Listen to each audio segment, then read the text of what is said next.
think the virus, number one, and the reach of the virus across every continent and every country, regardless of the efforts that we all made around the world, teaches us a number of things. First is that we have to believe in science. We have the best scientists in the world telling us over and over again what we needed to do to prevent its spread.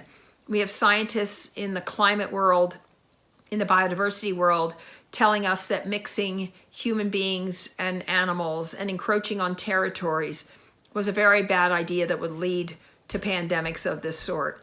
We've had scientists telling us what we need to do to stay safe during this crisis.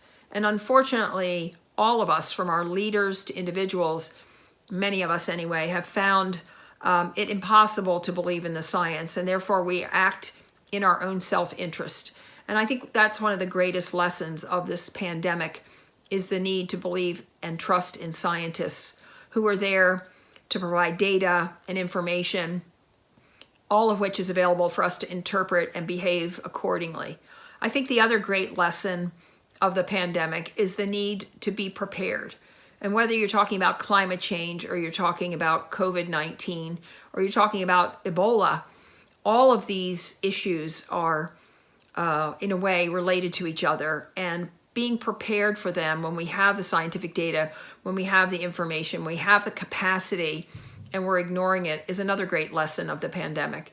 I think the third and final and most important element is the need to heed the consequences of behaviors, whether it's COVID-19 or the pandemic, that have long-term consequences.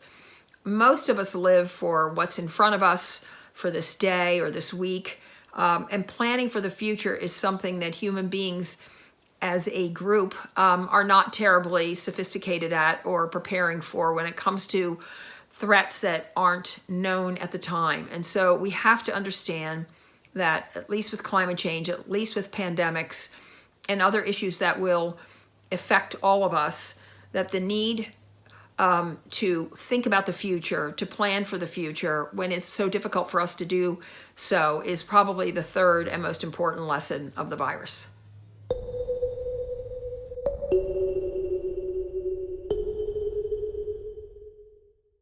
I think, as you've seen in this pandemic, leadership is probably the most important thing, although each of us individually had a responsibility to stay 6 feet apart or to take other precautions, all of which I understand.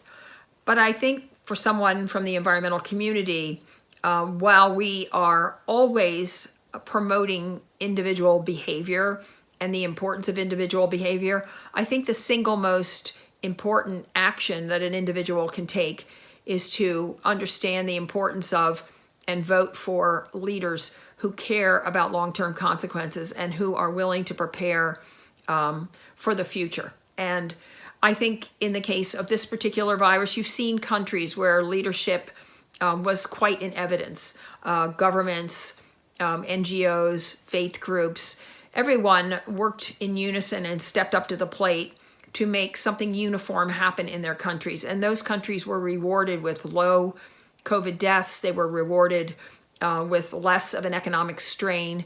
They were rewarded with more time in schools for their children and in planning for the future.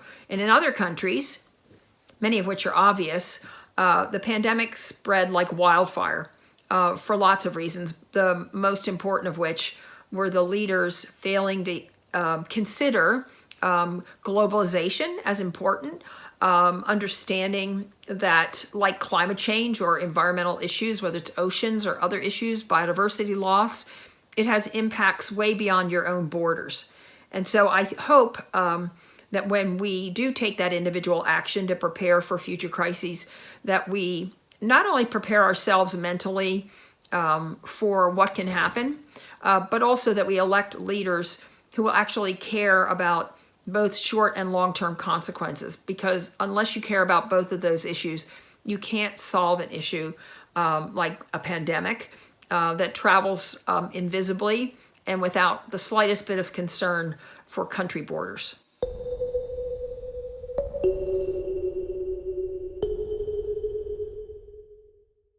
purpose of an environmental group or a planning group or a refugee group is to manage future risk.